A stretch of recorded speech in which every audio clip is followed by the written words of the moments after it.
Hello everyone, it's Dr. Connor and Dr. Victoria with Tree of Life Chiropractic, and we are here to bring you the fourth video in our stress series all about the immune system.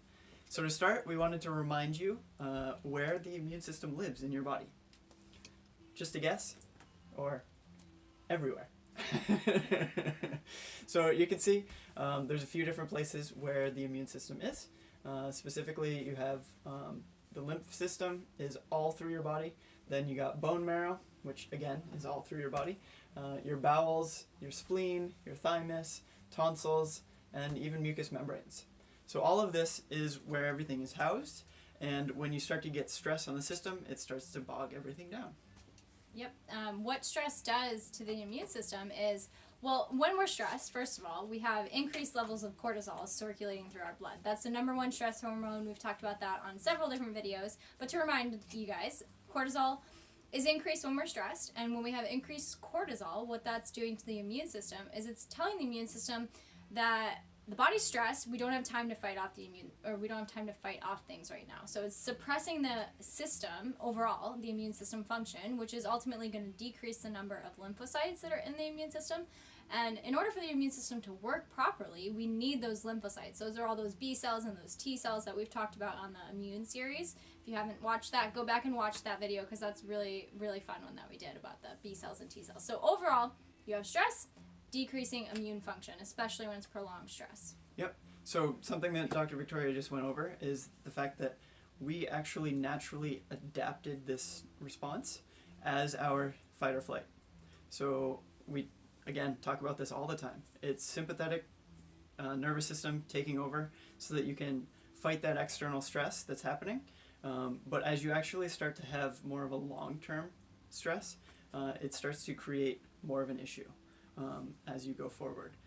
So if we found a pretty cool little graph that I wanted to show so that you can kind of get an idea of what's happening as you have an immune response. So as you can see, immune function at 100% starts off right up here.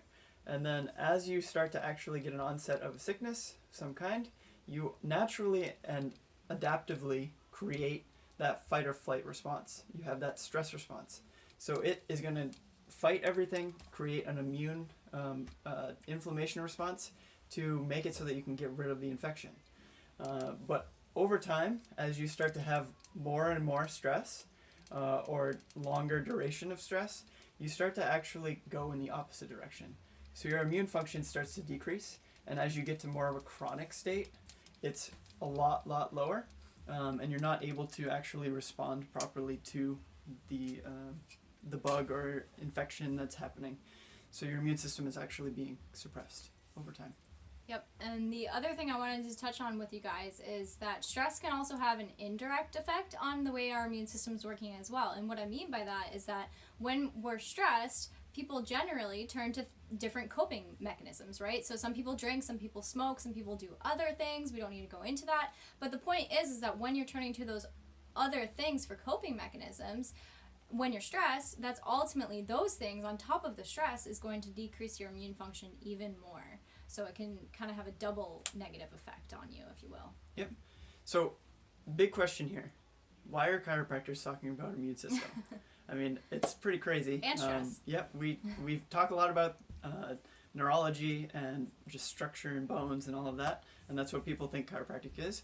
But really, it's about getting the proper balance in your systems. We talk about this over and over again, between that parasympathetic and sympathetic response.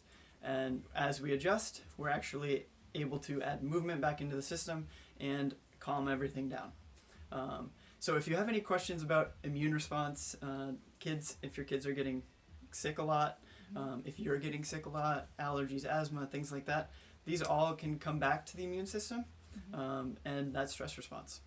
Yeah, definitely. So if you guys enjoyed this video, thanks again for watching. On our next video, it'll be the 5th one in our stress series, and we're going to be talking more about the musculoskeletal system in that one. So muscles, bones, ligaments, tissues, things like that. So stay tuned for that one. We'll see you guys on the next video. Yes, we look forward to seeing you there.